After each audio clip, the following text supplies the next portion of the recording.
Greetings, Taku Faithful. Thank you for joining me again this week. Once again, it's Larry Williams, OAW Commander-in-Chief, and I'm here to bring you all my review of Man of Steel right here on Otaku Assemble Weekly.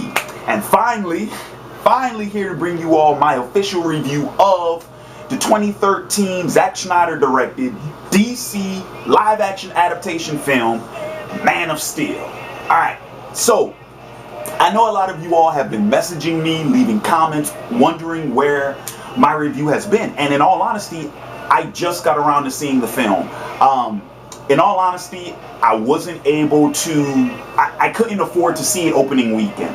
And I didn't get a chance to see it both because of work and because of financial matters until a buddy of mine hooked me up with a ticket for my birthday. So I was able to see the film earlier this week. And to be honest with you all, I needed a couple of days to really simmer over the film, to really let it marinate before I could give my thoughts on it. Because I realized after having several conversations with some of my friends who had seen the film, I noticed that while I still think my complaints with the film are valid, I think the majority of it is a taste issue. And that's because my expectations for the film were different than the filmmaker's intention for the film. And I don't think that is the product of being misled by the trailers or by the news or anything.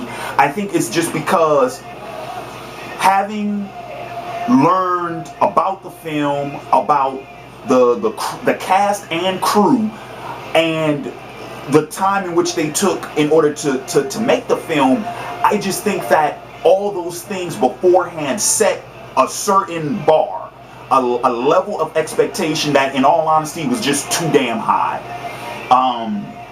Despite the fact though that I think a lot of the things I think they could have done better with the film, they had the tools, but once again, I think for the most part it boils down to a taste issue. What I would have preferred to see rather than what the filmmakers wanted to do. So, pretty much wrapping up my overall thoughts of the film, I thought it was a good film. I did, and I did like it, but it was a hit or miss for me personally. There were a lot of great ideas in the film, and a lot of interesting things that had never been done before with the Superman mythos. Some that had never been done before, some that have been done, but I've never seen explored in such detail. That was great. The action was, now the action sequences were pretty damn phenomenal, but I also thought that they were redundant. And I'll talk about that in a bit more detail later in the review. I thought the acting was good. I thought the music was great. My biggest complaints come from certain parts of the narrative, of the story itself. Certain aspects of it was where the majority of my complaints come from. And yes, I am one of those people who actually did have a problem with the ending, and I'll get into more detail with that later in this review. So first off, instead of doing this review in the usual format that I do film reviews, I think I'm going to tackle this more of what I thought was good and what I thought needed work. So let's talk about what was good. Okay, from jump, the cast. Love the cast. I think everybody did a great, well, not great. I think everybody did a good job. I do have complaints about Kevin Costner, Diane Lane, and Laurence Fishburne being underused. And that's because of the way in which their characters were written. Kevin Costner, Diane Lane, and Laurence Fishburne are all very high caliber actors and actresses, respectively. they are all really good. And I think that if they would have been given enough time to really stretch out their legs and really, really get a chance to, to shine, I think we could have seen some great performances out of them. But like I say, it wasn't from lack of their portrayals of their performances in the film. It was from a lack of the way in which the characters were written. In all honesty, we didn't spend enough time with them. That's what it is. We didn't spend enough time with them. Now, the breakthrough performances, however, in my opinion, number one, Michael Shannon. Michael Shannon, that was the Zod I always wanted to see. That megalomaniacal, but at the same time the very militant. But also, I was surprised by how much reason they actually did give Zod. In this film, Zod is not so much just the bloodthirsty conqueror that he is often portrayed as. He actually does have a purpose, and it is a noble one. But what makes Zod into a tragic character, and when I say tragic, I mean pretty much like, his fall from grace. This idea that is reiterated at least twice by Jerel in the film of Zod. What happened to you? How Jerel says, "I will honor the man that you were, not the monster that you have become." Zod has a noble purpose. It's just that his course of action is what turns him into an antagonist. And I love those type of characters. Zod, in many ways, Zod is portrayed in a lot of ways of how Lex Luthor is portrayed often in like comics and other media, where he might be doing something. He might do something for a good reason, but his methods are terrible and are villainous. And it always comes back to that whole thing about, can you imagine what, with your resources and your abilities, if you took that and used it purely for good, do you imagine what you can accomplish? So I like that Zod is portrayed in that light, and I also love how his purpose is bigger than himself. It's not so much about him wanting to rule over, a new Krypton. It's about him trying to restore the Kryptonian race, trying to provide their salvation. But in many ways, it's almost the same thing as what Jerel had hoped for Clark, but is on opposite ends of the coin.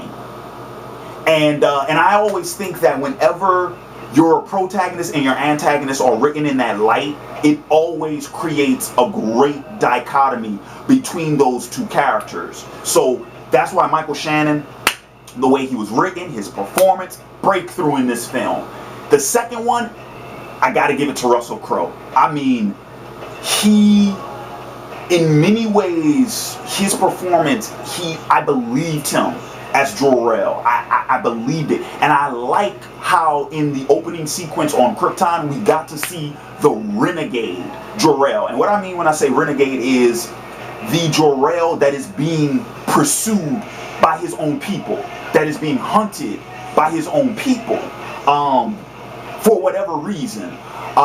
I have not seen Jor-el portrayed like that since Superman the Animated Series. Because any of you all who will remember that series, the whole first episode was about that, about how the Kryptonian government was, Jor-el had pretty much been written off as a rebel, and they were tracking him down, and he had to cast Kal-el off in secret and whatnot. I really dug it. Really love that. So, though for the most part, that was good. Second thing, I'll take this time to talk about the visual effects and then talk about the action sequences. Visual effects, amazing. I loved seeing Krypton. I love the way how the Kryptonian technology has been changed into this somewhat, the like bead designs and whatnot, instead of just the crystals that we've always been exposed to. Loved it. I loved how Krypton had, its own races of animals and whatnot. I just loved all the Kryptonian stuff. And for the most part, even when you're talking about the story, all the Kryptonian stuff was my favorite parts of the film. And the opening sequence is my favorite scene when they're on Krypton. Loved it. And then talking about the fight scenes, I've been waiting so long to see Superman fight like this in live action, because we get it in the animated series, especially in Justice League Unlimited. We get to see Superman, really, go toe to toe and really, bam, bam, bam, bam, bam. And are the fights very DBZ-ish? Yes, of course they are. But this is where the fight scenes get into redundancy for me. But like I said, once again, for me, it's a taste issue. I would have, as much as I like the fights, I didn't really need a two, drag out, all out fights. In all honesty, I only really needed one. I think that for me personally, one fight should have been, a knockout, drag out fight, and the other one should have been shorter. And I think it could have been done with either one. I think that the three-way fight between Clark, Faora, and the other Kryptonian, I think that one could have been shorter, and the one with Zod could have been the knockout, drag-out fight, just because the idea that Clark has never gone up against other Kryptonians, and then he's fighting two by himself. So it kind of makes more sense, like he would get his ass kicked in that fight just because he's outnumbered. Or by the flip of that, you could have had a knockout, drag out fight with Clark, Faora, and the other Kryptonian, and you could have had a very short fight between Clark and Zod, just because, let's face it, Clark does not know how to fight like Zod does. Zod is military trained. He's a general. He knows how to fight in a martial manner. Clark does not. So, I think that fight could have been shorter. Not necessarily like Clark would just get dominated, but that once the story provided an equal footing for both of them, then it would just come down to, okay, who's the better fighter? And Zod would have to be the one who would get the upper hand in that engagement until Clark found a way to beat him. So what I'm saying is, my preference for the action could have worked either way, but I didn't need two, knockout, drag out fights. I think by the second fight I was kind of, worn out. The music, I love Hans Zimmer's score. It is different. It pays very little homage to John Williams' score. Very, very little. But I think it is unique in its own merit, and when you hear it, you can't help but think of this movie. Just when you hear it, you're like, yeah, that's Man of Steel. And so whenever you have a score that leaves that impression, that's a good thing. You always want that. So those are all the things about the film that I thought worked really well, that were really well done. And finally, we get to what I thought about the film that did not work so well, and that's the narrative. Many times while I was watching the movie, I was trying to think, did this movie need to be an origin story?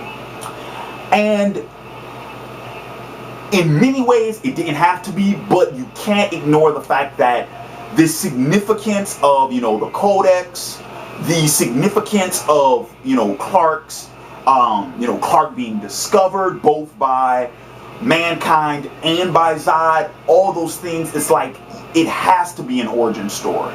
There really was no way around it without writing out some key plot elements. So It had to be an origin. But I do like the fact that the origin is central. That it's not done in a matter of where it's like, okay, we're going to tell you an origin story that you already know, just to get the ball rolling on the action.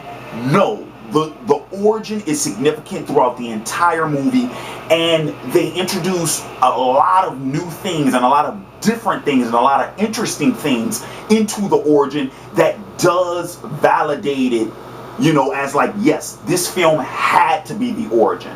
So in that respect, I think that was well done.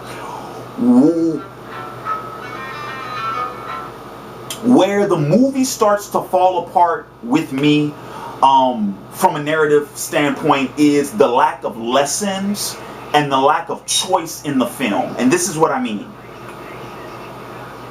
If in fact this movie is trying to be the origin story, then to me, you need both origins. You need his Kryptonian origin and you need his Earth origin.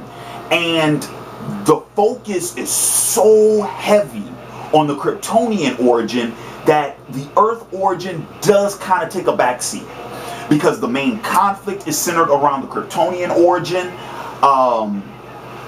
and the Earth origin is given all in flashback, little snippets throughout the entire film that pretty much tells you how Clark got to this point, but it doesn't really tell you, or for me, it doesn't tell you enough of his character.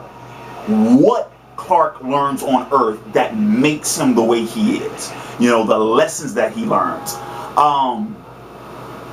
Now, there are, moments in the flashback where Clark is being taught something by Jonathan or taught something by Martha, but you don't get to see him exercise that, and you don't get to see him. First off, you don't get mistakes.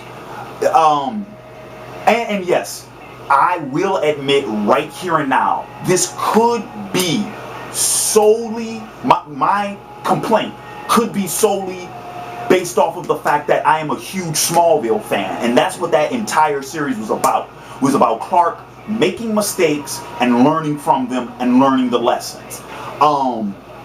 So with that in mind, I can say that this might be predicated more on taste rather than objectivity. However, for me, that's what makes me connect to that character. To see someone like Superman who embodies all of these idealistic values, to have to make some of the same mistakes that we make and then learn from them and choose not to do them again. That's my attachment to that character.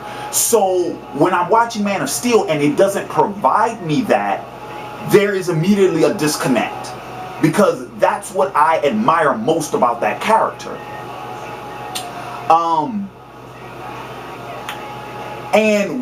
And on that note, it will segue to what I said my second complaint was the lack of choice.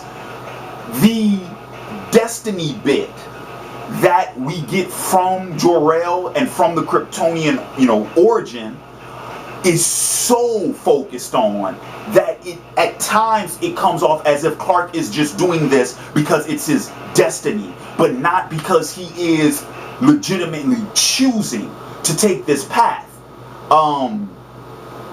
Now, with that being said, I do like how a lot of times in the beginning of the film we get this sense of the natural protector, and how it's also mirrored, not just by, it's when Clark does this, it's mirroring what Jerel did in the opening sequence. And what I'm talking about is like Clark's instinct nature to protect people and to save people. I really like that. I like that, and I wish they'd spent more time on it. Because in the film it comes off as if they're just using it to get Clark into the action, and they don't really spend time explaining that this is something that is inherently in him.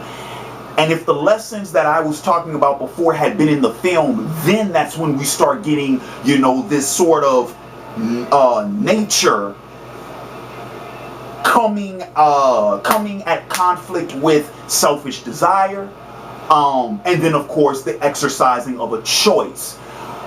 These are things that I feel are central to Superman as a character, so when they're not there, it does create a problem for me. Which will bring me to the ending. At first, I did not have a problem with the ending because, a lot of people were outraged by the fact that, they had, spoiler alert, for the record, spoiler alert, right here and now. If you hadn't seen the film, back the fuck up out now. Spoiler alert. A lot of people have made complaints about, the whole thing about Clark killing Zod. Now, I had actually found out that Clark kills somebody. I didn't know who it was, but I had found out that Clark does kill in the movie before I saw it.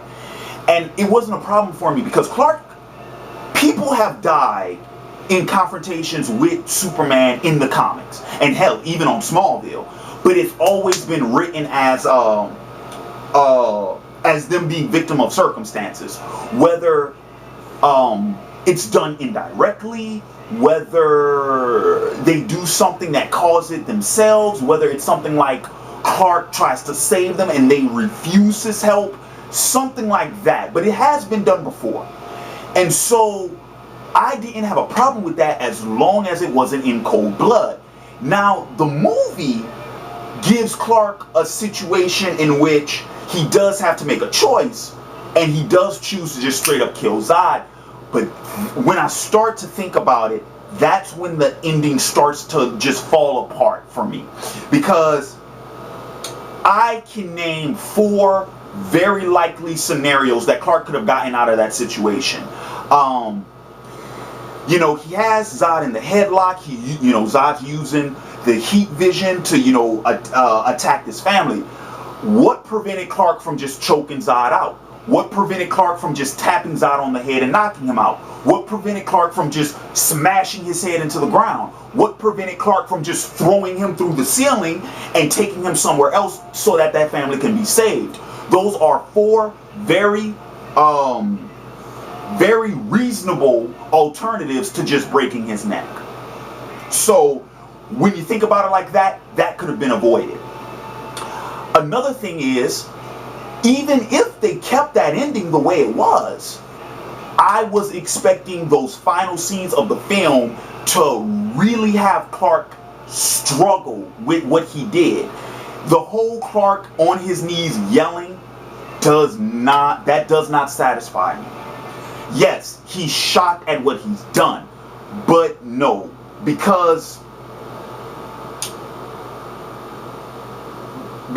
Superman does not kill, that's such a central part of his character that if you write him committing that act, you have to show it reflect having negative repercussions on him. Messing with his guilt, racking his brain, really hurting him, that he had to resort to that. And the film does not offer that for me. And taking that into consideration, that the ending just let me down. There was also something else I thought would have been really interesting if they had set it up. They had foreshadowed the event with Jonathan's death. Because I thought it would have been much more interesting if Jonathan's death would have been the same type of situation where Clark would have had to been forced to save someone else and to let Jonathan die. And that, because Clark does let Jonathan die, but it's because Jonathan tells him, don't come and save me, you got to keep your secret. And that could have been, they could have kept that, but first off, the thing with saving the family dog I thought was stupid. Not that I have anything against dogs, but like I always say, an animal life does not equate to human life. And so I thought it would have been much more interesting if Jonathan went back to save that little girl that Clark was carrying under the bridge. If Jonathan went back to save her, got trapped in the car, Clark went after him, Jonathan hands the little girl off to Clark, and then Jonathan tells him, no, save her. and Clark has to struggle with that decision. Clark's thinking, well, I can use my super speed, save you both, and that's when Jonathan says, no, don't reveal your powers, just get her to safety. If that was done, if that scene was done in that manner, it would have foreshadowed Clark having to make the exact same decision when he was fighting with Zod to save the other family. And then had he killed Zod, then he should have wrestled with the guilt of that decision and finding catharsis in speaking with Jerel about the event afterwards. You know, and I mean, and to get into much more detail about what I'm talking about, I don't really have time, but that gives you a general sense of what I thought would have been a much better ending, you know, like reworking what was already there into a much better ending. So all in all, I know I'm running out of time. I don't know how soon this camera's gonna cut off on me, but that pretty much wraps up my thoughts on the film. Like I said, I did like it and I thought it was good, but at the same time, there are some very key issues with the narrative that I had that, as a Superman fan, disconnected me from the film on that level. I can't really say I'm a fan of this film. I can't say that. I can't. And also, I'll close out this review with this comment. People who have complained about the film being too dark, I agree with. And I think that's because there's not enough comedy in the film to cut the tension in between the serious moments. If there was more little comedy tidbits in between the serious moments, it would have felt less dark and it wouldn't have felt as grim. So that's another thing I think could have been done well. But once again, like I said, everything I said in this review, take with a grain of salt, because I am still having problems trying to figure out whether or not these issues are legitimately objective or if this is just a conflict of taste. So all in all, I'm going to give Man of Steel a 3.75 out of 5. Right now, that's the best rating I can give it, because for me, it's not a 4-star. It's not a 4-star movie, but it's not a 3.5 either. It's better than a 3.5. 3.75. You're talking about a B minus, and that's what this film is for me. So C plus B minus. So with that being said, this has been Larry Williams, OAW Commander-in-Chief, wanting to remind you all, leave your thoughts on the film in the comments below. And I'm signing off. Until next time, peace.